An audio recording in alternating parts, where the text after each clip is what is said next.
So hello, everybody. Welcome to GitLab, where you can create, collaborate, and deploy together. We're so excited that you've come for our first webcast. And as I said, you can ask questions anytime in the questions panel. And this recording will be posted online, so keep an eye on our blog and on our Twitter account, and you'll get notified when it's available.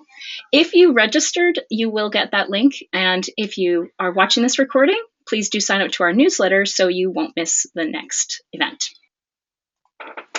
In this webcast, we're actually going to give you an overview of our latest release, 8.4, and we release monthly, and this is our 50th consecutive monthly release. So we're going to talk with you about our release process. At the end, if you hang on, you're going to get some news from us about what's going on at GitLab. And at this point, I'd like to introduce you to our special guest. I should first say about myself. I'm Heather, and you'll see me sometimes answering you on Twitter, writing on the blog. I'm on the marketing team. I'm Heather McNamee, so looking forward to hearing from you. And our special guest in this webcast is Dmitriy and also Job. And Dmitriy, would you tell us a little bit about yourself? Yeah, thank you, Heather. Hi, my name is Dmitriy. I'm co-founder and CTO of GitLab, and you probably see me quite often if you participate in contributing to the GitLab source code. Yeah, I started the project in 2011, and since then it involved a pretty good piece of software, but it's up to you to judge. Thank you, Heather, for introduction. Cool. And Job, tell us about yourself. What do you do here? Thanks, Heather. I'm Job. I'm the VP of Product at GitLab. I've been with GitLab for about 2 years, and I'm based in the Netherlands. So I will take it from here, and I'm going to talk a little bit about GitLab 8.4. So in GitLab 8.4, we made several improvements. We improved search in a number of ways. We made it a little bit easier to work with GitLab, to review code, and to respond to comments. We made it a little bit faster to use, and we made it easier to access your artifacts in case you're using those in CI. So let's have a look. I'm going to switch my screen to a browser window where I have GitLab. So this is on an instance that I have, and what I did is I simply cloned the GitLab source code. So what you're looking at is the source code for GitLab Community Edition. So when you're in a project like this, it's not uncommon that you want to edit a file. Let's say that we want to edit the contributing file. So in previous releases of GitLab, what you would have to do is you would have to go to the Files tab, and then you would have to find a file, click on it, and edit it. So what you can do now in this release, you can use the fuzzy file finder, as we call it. So before I show you how you can use that, I'm going to show you a little trick that you might not know, but it has been in GitLab for a long time. If you press the question mark key on your keyboard, so for me that's shift, holding shift and another key, you get to see all the keyboard shortcuts that are active in GitLab. And if you look at here, you see that there's a new one here. Go to finding file, T. You can use this in any place in a project. So let's try it. I'm going to press T, and I'm immediately guided to this new page, which is the fuzzy file finder, or just the file finder. And here I can simply type, and you will see the list updating instantly with all the files that match my pattern. And it's fuzzy, so it can be a little bit bad in typing, and it will still match. And I can use my keyboard to navigate through this. So in this case, I could simply select the file, and I'm immediately brought to it. So I'm on a different page now, and let's say that I want to look at, for instance, the admin views in GitLab. Again, I can press T, and what I can do is I can easily and quickly navigate through directories by simply typing them out. For instance, app, views, admin, and there we go. I see all the admin views, and then again I can quickly go to one. So that's the fuzzy file finder.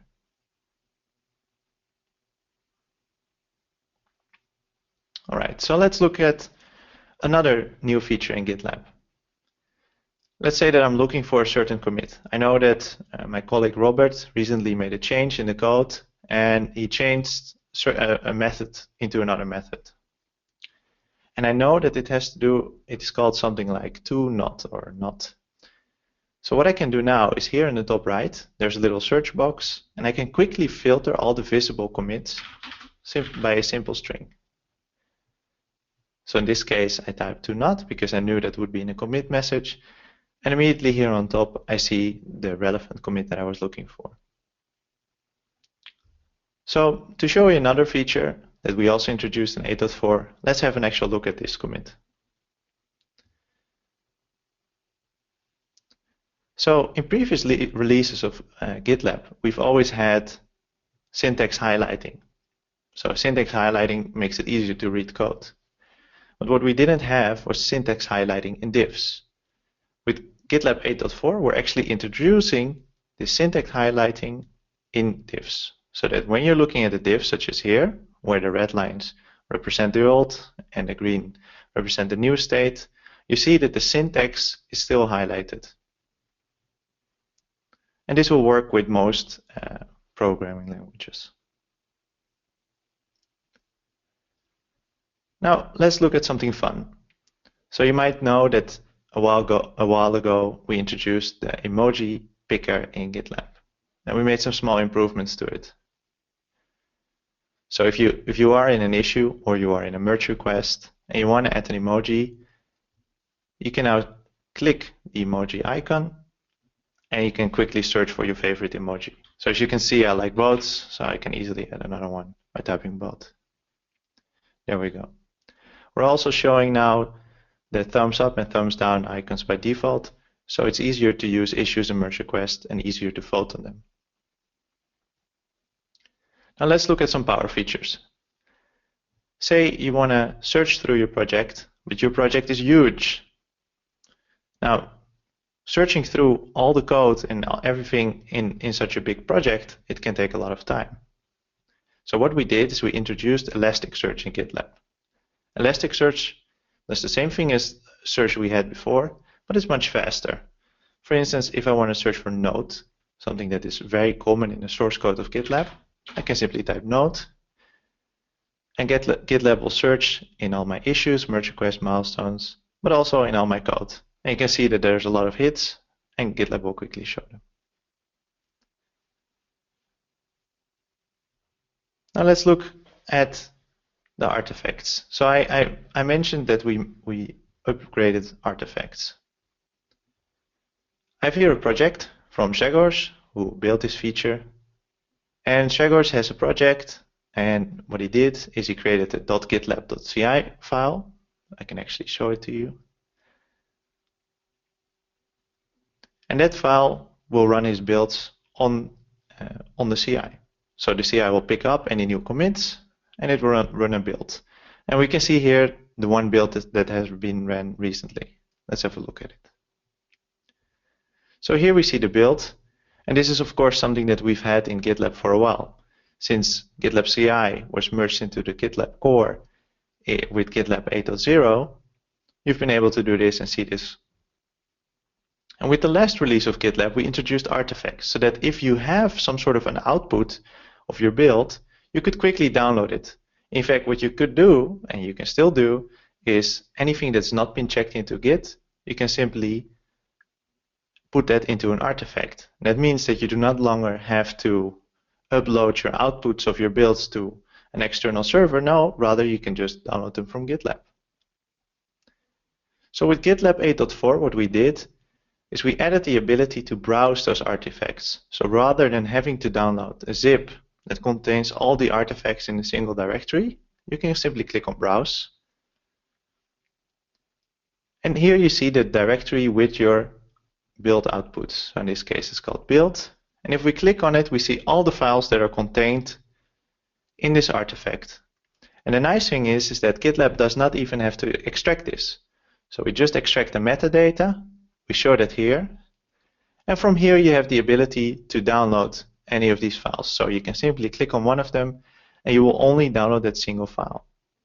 This is especially interesting if you have a really complex build with many builds with very big artifacts, of which you only want to see a small file, or for instance a log file.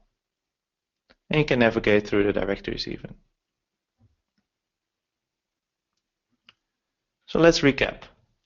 I showed you the fuzzy file finder, which allows you to quickly find a file in one of your projects. I showed you the commit filter, so you can quickly find a commit in a list of commits. We now highlight code also in divs. The emoji picker has been upgraded. We added an artifacts browser.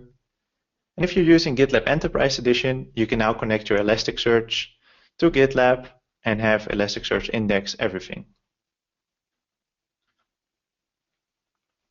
But there are other things we improved in GitLab 8.4, and at least these are worth mentioning. We improved the GitHub importer. So if you have a project on GitHub, or maybe multiple projects that you want to import into your GitLab instance, right now we will not only import the repository, we'll also import the issues, the wiki, and even the pull requests. So everything will be immediately available in your GitLab instance. In fact, you can import all your projects at once. So it's a single click to import all your GitHub projects and all the data that they contain. Another nice thing is that you can now unsubscribe from threads in email. That means that if you have an issue or merge request to which you were subscribed and you have been receiving a lot of updates from that, you can simply click the email and click the unsubscribe link in it to no longer receive updates from that specific thread. You don't even have to sign in. So if you are on mobile, for instance, you can easily use it without having to be signed into the instance. And a much requested feature by many of you are the Slack unfurls. So you see an example above. If you post a link from GitLab from your instance, now in Slack, or for instance on Twitter or Facebook, you'll see this nice message showing what is actually behind that link. Lastly, we added CAS support, which is a new form of authentication.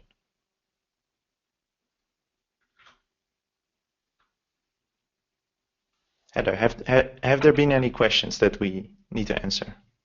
Yeah, actually, there was one question. Just to make sure to highlight, I guess, what were just the EE features or the things that were only in EE? So of all the features that I've shown, they were almost all in CE except for the Elasticsearch implementation. So I can actually go back here. So Elasticsearch is available only in Enterprise Edition, and everything else is available in both. Cool. We have another question about CAS. Is it possible to filter users when using CAS as we filter on our LDAP auth? I'm not sure. I'm pretty sure that it's possible in the configuration. It's something you can contact our support or our issues, and then we can discuss that. Cool. Another question is, do we need to run an Elastic server, or is it all integrated?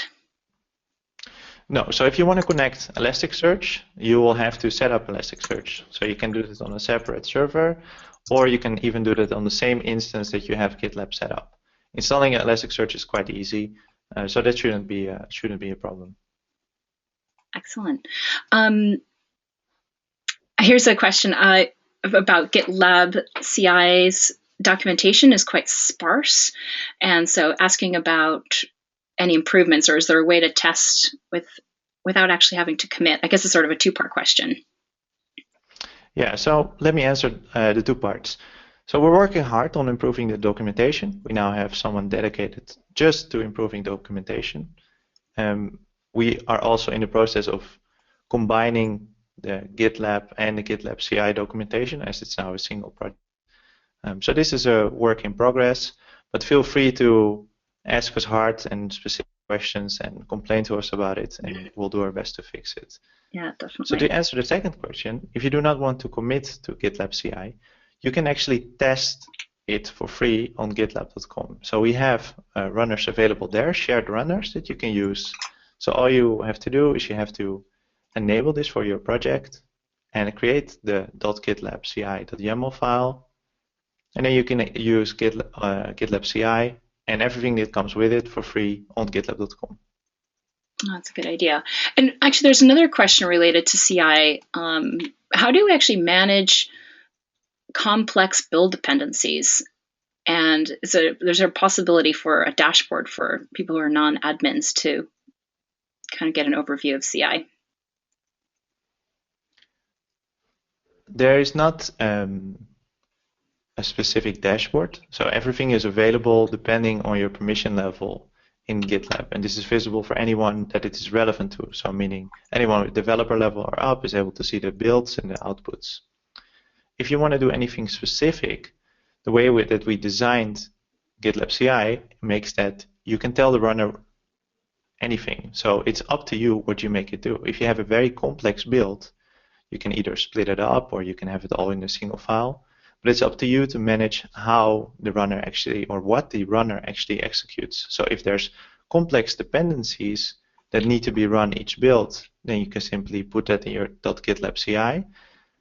If there are dependencies that are interesting for multiple projects, or you can just, you don't have to rebuild them with every build, you can simply tag your runner so that you can choose which projects can use a certain runner. And then you don't have to worry about that anymore. It sounds like with all of the interest and questions coming up about GitLab CI, this might be a good topic for the next webcast. Yeah, sounds good. Something to focus on.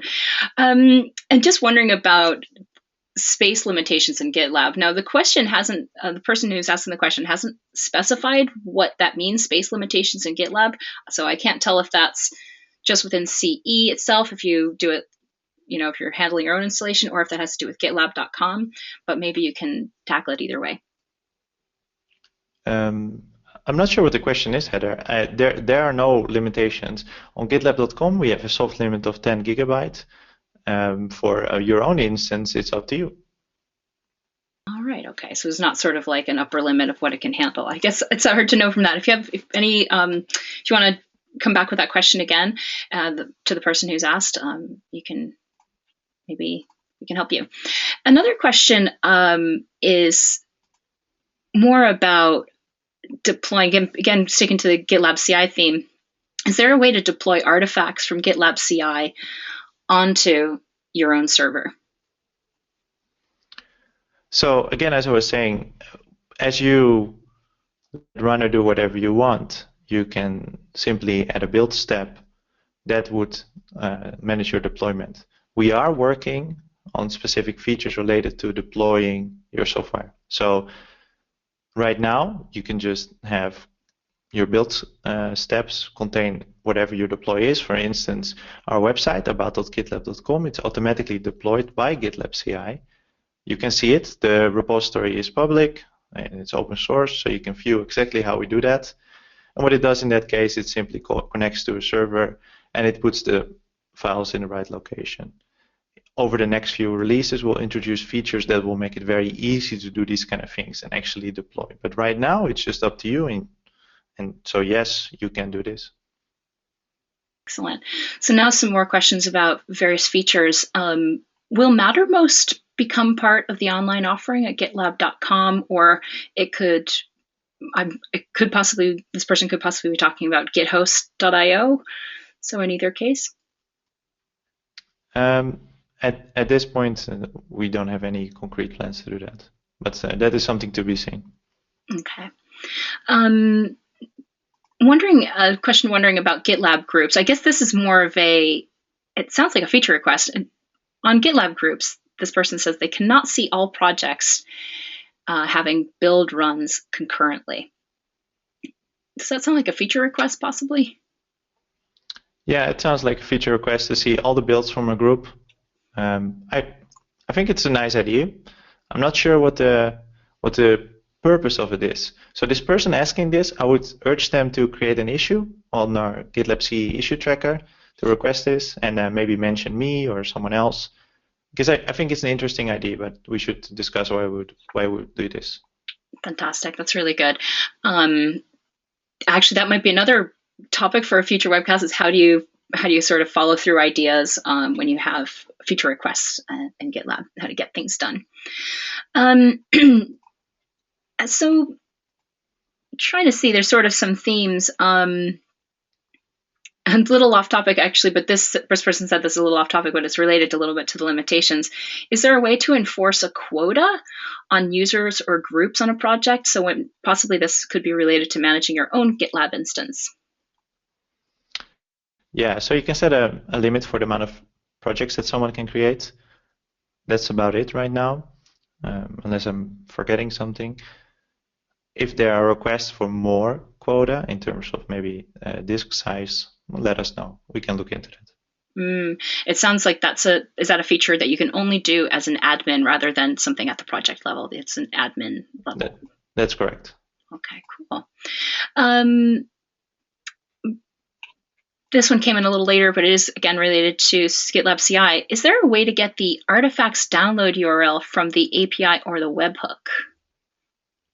Yeah, I believe so. I haven't looked into this today, but I believe we have an API link for this. Fantastic. Okay, another question about Mattermost. Is it possible to have someone access Mattermost without having an account in GitLab? I assume that means there's one Mattermost instance connected to the GitLab project. Can someone use Mattermost without necessarily having a GitLab account? Yeah, you should be able to use Mattermost without GitLab. Alrighty. Actually, this is a really good question, and I'm going to say this person's saying I'm new to GitLab. Basically, why is GitLab needed? Is it a competitor to GitHub, or is it going to be closed? And I just want to say that definitely we could have probably started this webcast. I think I've learned we could have probably started this webcast with more of an overview, just what GitLab is. So I appreciate that. We didn't have a broad overview. This was more just an update of this current release. So Job, would you like to just give a quick overview, I suppose, of why GitLab is needed? Sure. So GitLab is an open source project. We have GitLab Community Edition, that's open source, and we built on top of that GitLab Enterprise Edition, which is proprietary. And GitLab is a place where you put your code, but it's also the place where you run your tests with CI and where you collaborate using issues and review your code with merge requests. And it's also a place where you your code using CI and also the tools that we add.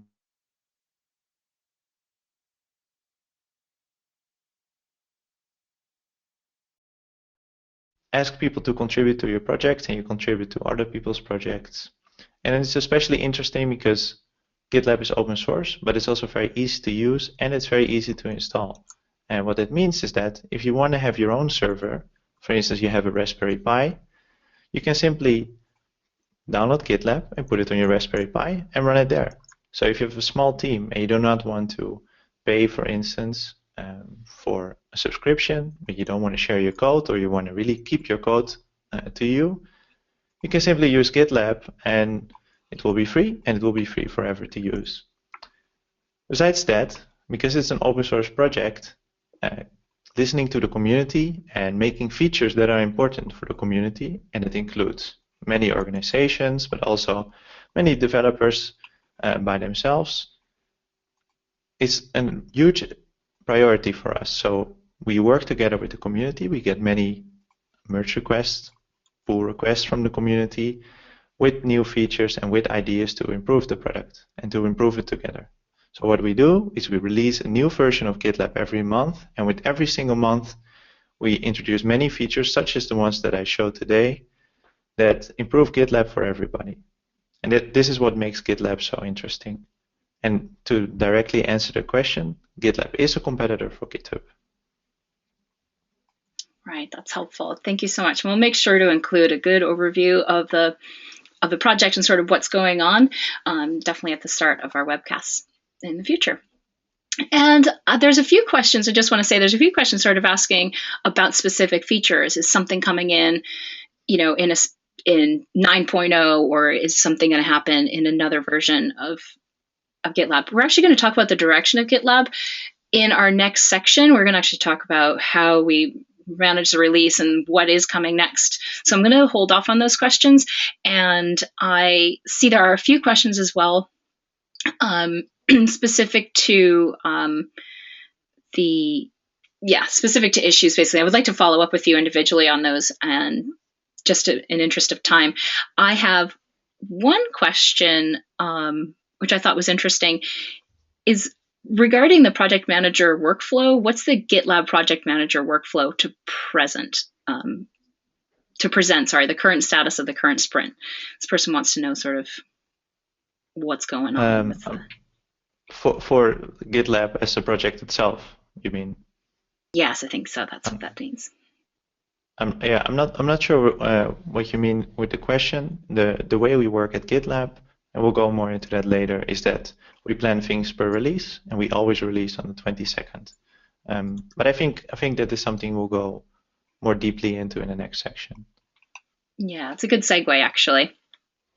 Keep asking your questions, and I'm sorry if we didn't get to all of them just yet. I think we may answer some of them as we work through this. And if you're wondering if you did come in late, this is being recorded, and we will get this up online. So if you missed anything, do not worry. You'll be able to watch it and catch up on it. You'll be able to get the presentation as well. So we'd like to just talk about the release process because, again, it's caused some confusion. It is the 50th consecutive monthly release. I like any reason to celebrate, and I think that's a really great reason to celebrate. But I thought it'd be a good chance to sort of take a step back and see kind of what our team has learned in this time. And so I guess I'd just like to start asking some questions of you guys.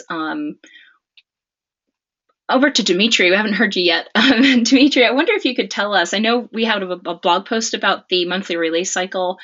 It's something I was so surprised about when I got to know GitLab. I was amazed to see that, dates weren't being pushed out. We're meeting this monthly release, and it's just kind of amazing. I was wondering if you just tell us a little bit about why is it a monthly release, and why is it on the 22nd? Because people often want to know that as well. Yeah, thank you, Heather. Yeah, I will answer a question.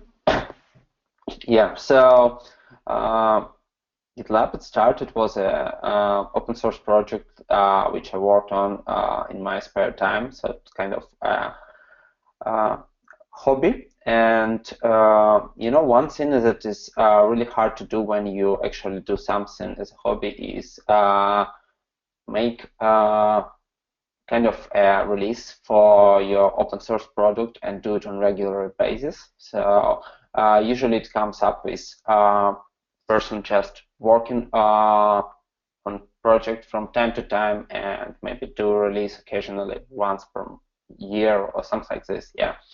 For me, I decided that, for example, every open source project is usually checked on what was the last release, and it was kind of a healthy indicator, yeah, that project is actively developed if the release is an often action. So what I decided to do is to actually make it like on schedule, put release on schedule, so to be sure that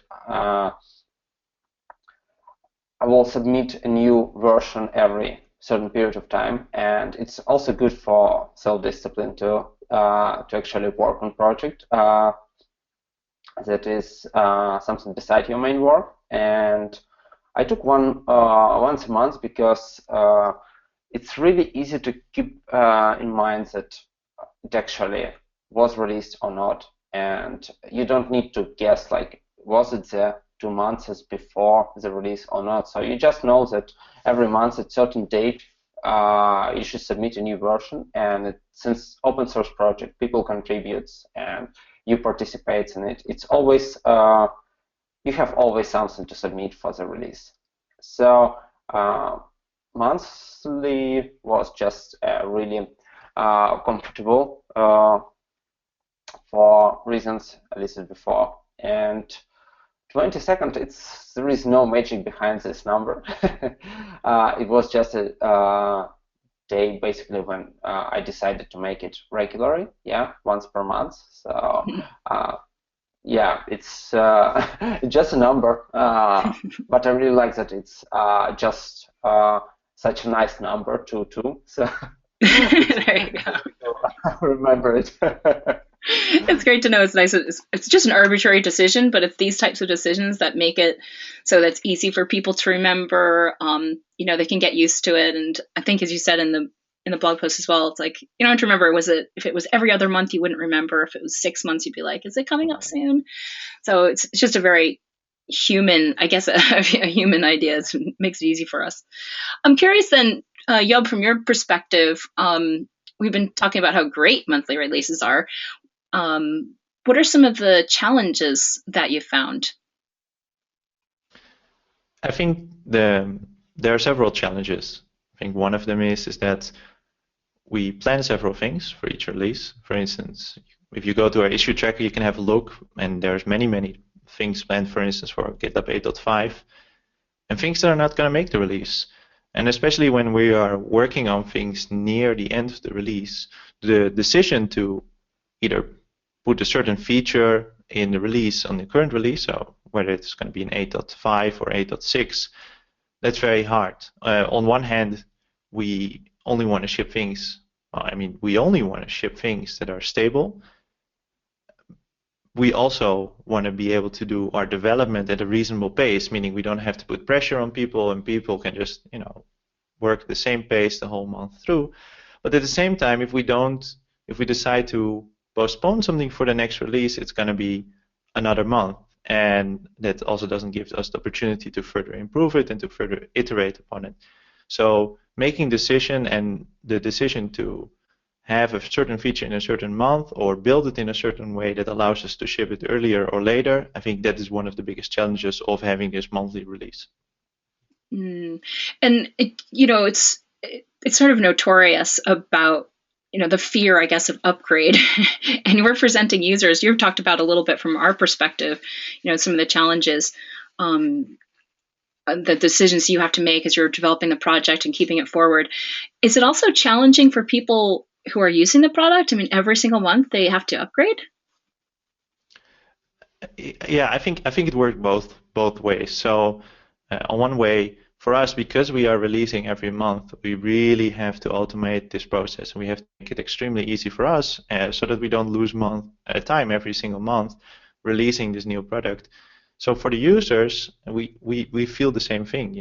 Of course, we upgrade our own instances, and we have many test instances, so we know what it is. And of course, we support many customers. And we want them to be on the latest version. We want everyone to be able to enjoy the latest version of GitLab. So what we do is we spend a lot of time, a lot of time, making sure this process is, one, very easy and very fluid. Nothing goes wrong, no matter what happens. And second, that it is just very simple. Right now, if you want to go from one version of GitLab to the next, it's a single command. The only thing you have to do is you have to say apt-get install GitLab. Whether you have GitLab installed or not, it will grab the latest release and install it, or if you have it already installed, it will simply back up your current version and upgrade it to the next. And I think this is the trick for us, by also making sure our release posts and our upgrade guides are up to date and they are very accurate. We can ensure that this is very easy for everyone involved, because we want everyone to be on the latest release. And if you ask me, that is always the most stable, the best version of GitLab there is. Right. It's interesting. There's a couple questions actually about the upgrade process now. One person asked, is the update process to 8.4 seamless? And another person said, it's great that it can be installed on their own server. Is the update of each version smooth, or is any downtime required? I suppose that they're quite similar questions. Yeah, so this depends per version. Some versions, there's some downtime required. What we do is, whenever you read our release post, you will always see how much downtime is required, if any at all, and in what form, and how long it took for our biggest server. So we run GitLab.com, which has more than 500,000 projects right now, and usually we report the times that it took to migrate for that server. The process itself is very seamless, so you turn it on, it runs, and it's done. If you do require downtime, it's a matter of turning off your server and then running it. So we always report on that, and it depends per version. For 8.4, we recommend to put down your server for a bit, but it should not take more than 5 minutes. That's amazing. I know I monitor the Twitter account and keep an eye on it, and it's always a really emotional response. They're always really super delighted. Like, what? That was so easy. And they put up little tutorials in 140 characters of how to do the upgrade. And they're just surprised. The users are really just surprised that it's so easy. So there's a lot that goes on in the background. That, again, would be a really great topic for a future webcast. Definitely what's going on back there with the Omnibus. I just want to acknowledge that we have got a great number of questions. I'm so amazed that there's so much interest and really specific questions. But in the interest, unfortunately, of time, as they say, we are going to continue on with the presentation. And there's a lot of really good questions, very specific about someone who's building, for example, a migration tool and these types of things. If you have specific questions like this, I just want to say, or maybe you can answer yourself, Job, when people have really specific questions about specific features and advice about how they can extend GitLab, what do you think is the best place to go? So there are several ways to reach out to us. If you're a customer, you can always contact support, which is the fastest way. We are all on Twitter and of course on GitLab. The best way to find out things, and if you're willing to search for them, is by going to gitlab.com and going to the GitLab repository. There you can find all the issues of GitLab. So that includes what is coming, what is not working maybe. If you have an issue, you can create it there. If you are interested in what is coming up for GitLab, so if you're thinking about, I want to know what is coming in the next few releases, or what is the vision of GitLab, like what are we going to see over the coming year or maybe even years in GitLab. For that specifically, we have a page on our website, and you see the link right now in my screen. Mm-hmm. It's the direction page, and I'm going to show it to you because I have it right here. So on this page, the GitLab direction page, we list the plans we have for the coming releases and for the future of GitLab.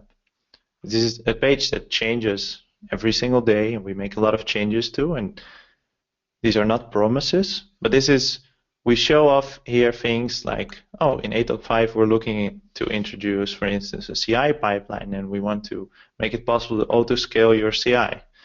And this is especially interesting if you want to know what's coming up for GitLab. What are the cool new features coming in the next few months? And this is also where, for instance, we have a wish list of things that we would like to see in GitLab, but we currently have not scheduled, or we are not sure yet how to do these kind of things.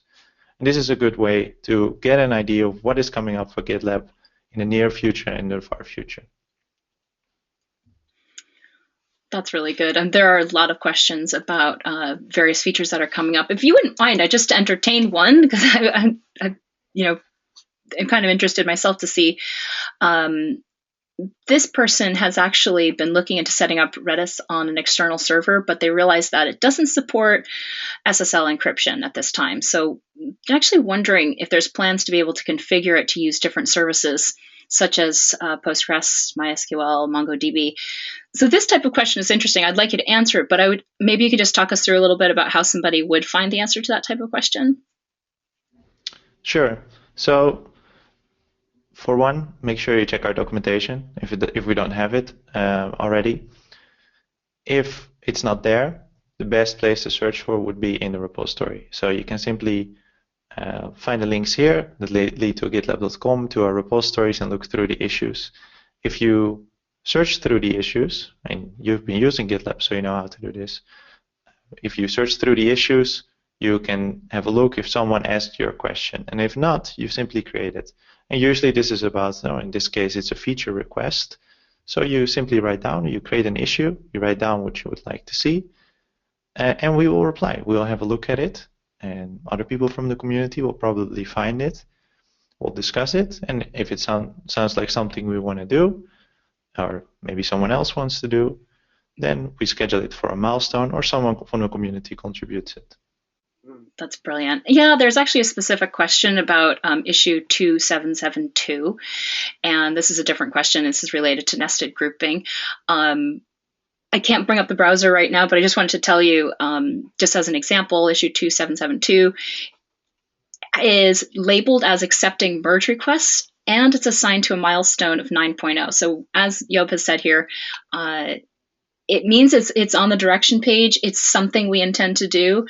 Having it assigned to a milestone says this is where we think it will fit. It's not necessarily, as Job said, a promise, but that's sort of where it's going. There's so much activity on that issue. It's really great to see people contributing and having a discussion around that. There are a couple other questions very specific to individual issues. And so I'm sorry that we haven't the time to go through each and every single one of them, but that's hopefully a rough overview of how it works. It's an open project, and I think it is unusual for people when they're using other software, and they may not be used to being able to kind of look over the shoulder of our development team. There's really nothing up our sleeves. It's all out there in the open, and something it's refreshing, and hopefully people can get used to that as they're using our product, because we really thrive on the feedback we get. So yeah, and I think it's nice to mention that our developers and anyone that does not work directly for GitLab Inc., they have the same tools and they have the same knowledge. So if you would like to contribute a certain feature to GitLab, we will make sure that you are able to do that. So you have the same tools as our developers. You can use the same issue tracker. We will listen to you just as we listen to our developers, and we'll make sure stuff happens. So if you want to contribute to GitLab, really don't hold back. You have everything at hand to do so. And if you want to look for something specific or you don't know what to do, you can simply look through our issue tracker, and there are things that are labeled with up for grabs that you can start, or for instance accepting merge requests, and you can always do those and submit a merge request, and you can contribute yourself to GitLab. Yeah, definitely. And just to say that it's not just the GitLab issue tracker for CE itself. There's also, someone has asked about questions they may have where they sort of feel like making a GitLab issue is kind of a poor place to ask for support, feeling like that might get buried.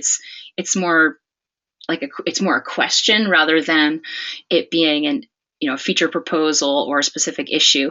Do you want to talk about where people can get support for GitLab.com questions they might have? Yeah, so we have a GitLab.com support forum. It's also on GitLab. It's just another project. So you can ask here questions specific if you have support questions for GitLab.com.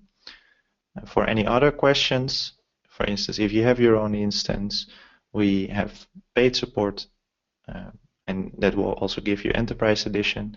You can always reach out to us on things like Twitter. Yeah, definitely. It's a valid way to get some help. At least we can point you in the right direction. So that's really good. Again, I'm bowled over by so many great questions. There was one more related to the release process, and just to wrap up that whole section, I think we have time for one more question. This person says this release process that we're following sounds very similar to Scrum project management. Is that on purpose? No, it's not on purpose. So the way that we did it is we have a general guideline in GitLab that we want to avoid process as much as possible. So we want developers to make decisions and to work on things that they're interested in. And considering we had already the monthly release from the moment that Dmitriy started the project, this naturally happened. We didn't intentionally mimic it to Scrum, and we also don't do several of the parts that you hear typically in Scrum processes. So I know that it matches, and I do believe that our process can be called Agile, but it's not specifically Scrum. So we're not saying this is a Scrum of 4 weeks. No, we're just releasing every month on the 22nd, and we try to fit everything in there in a reasonable way. Right, very good. I think that's some good insight, and appreciate that question. So there have been other questions coming up about packaging again, and definitely I think that is going to be in a future webcast. There's so many great questions about that, and there's so much we can say. So we're going to go on and talk a little bit about some GitLab news, and we'll just keep an eye out for any other final questions people might have. I just wanted to tell you, first of all, hopefully you know, if you're coming here, you probably know about our GitLab.com service, where you can get all those free, unlimited, private and public projects and repositories and unlimited users, which is totally fantastic for many cases. But there's plenty of times when you need a private single tenant GitLab instance of your own, and you don't want to be bothered doing all the maintenance and getting it installed and doing those updates. As smooth as we make that updating process, it's nice to have somebody else take care of it and doing all the backups for you. So that's what GitHost is. And so GitHost is our service where you can get this, you can go try it out. It's a free trial, see what that's like. And I hope that, for the people who GitLab is not going to suit their project, I hope that fills a need for them. And the next bit of community news I wanted to share with you is that we are calling for people to participate in our sponsorship program. Please contact us. You can even just send us a message at community@gitlab.com, and we'd love to hear of your events and how we can support you. I'm so excited. We've got some really great events that we're supporting, and we're trying to focus on things that will reach into underserved areas rather than just supporting things in the major metropolitan areas. We want to try and reach out a little further to grow the community. And we also want a more diverse community. Of course, we're missing, a large section of the population. So we're trying to get women involved, trying to get young people to know about technology as well, because we know that there is definitely a lack of adoption still at that level. And then the next piece of news I want to share is that we've posted a call for writers. We are busy writing on our blog all the time. We want to bring you really good content, but we'd like to get other voices. So someone might have expertise about Windows that we don't have, or someone might have expertise about SVN that we don't have, or someone's been working in a gigantic organization and managing change at a level that our clients are dealing with every day. We'd love to have your voice on there. So if you're experienced with writing content yourself, maybe even on your own blog, please look at our community writers program. You can earn $50 to $200 for writing these articles, anywhere from say 500 to 2,000 words roughly. And just like everything else at GitLab, the blog post issue tracker is open and public, so you can see the things we'd love you to write about. So hopefully that gives you an idea of what's going on. So in our last few moments, I'm just going to check what we have, types of questions we might have left over here. And there's some excellent questions. I think I'm going to highlight one. Bear with me a second. I think all of these are really, really specific. I feel like there might be some rabbit holes. This is a good question. Someone's asked, where can we buy GitLab swag online? It's funny you asked. We're actually going to be opening up a swag store really soon. I'm so glad you've asked that. And that'll be coming in a couple weeks' time. So keep an eye on Twitter for news when that's going to be launched. And I so appreciate that you would like to share your love of GitLab with people in your local community. That's fantastic. We're more than happy to help support events and send you swag when you have community events or GitLab meetup, for example. So that's another way to get your hands on some stickers. Is there anything else you wanted to add, Job or Dmitry? I'm okay. I think this is, for me, GitLab is all about the new releases and the new features. So I'm just really excited about this new release, and I feel that this is again one of the biggest steps we made in the past months, at least, and maybe in the history of GitLab. I think it's really exciting what we're setting off to do. CI is becoming extremely powerful now. Our UI is becoming easier and easier, and also faster and faster to use. And I think it's really exciting that now we are starting to integrate with Elasticsearch, and we'll be improving that over the coming months, of course, as we do with every feature. And I think that that's just again such a great release, and it's so great to see that we have so many awesome people from the community contributing to GitLab. It just makes me really excited. Yeah, it's great. Cool, good stuff. All right, well, thank you guys so much, and I appreciate for people who've attended and asked questions, and I will try to follow up with you. And please keep an eye on the next webcast because you've already given us some really good ideas. But after watching this, if later on you get some thoughts, and you're like, that would be cool. I'd like to see that a little bit in some more detail. Message us on Twitter, Facebook, LinkedIn, whatever your favorite social network is, and we're totally open to feedback as well. As I said, the recording will be available. You can sign up to our newsletter to find out when the next one is, and we're just looking forward to seeing you soon and seeing you on GitLab.com. All right, so thank you guys. Thanks for hosting, Heather. That was great. Cool. Yeah, thank you, Heather. Cool.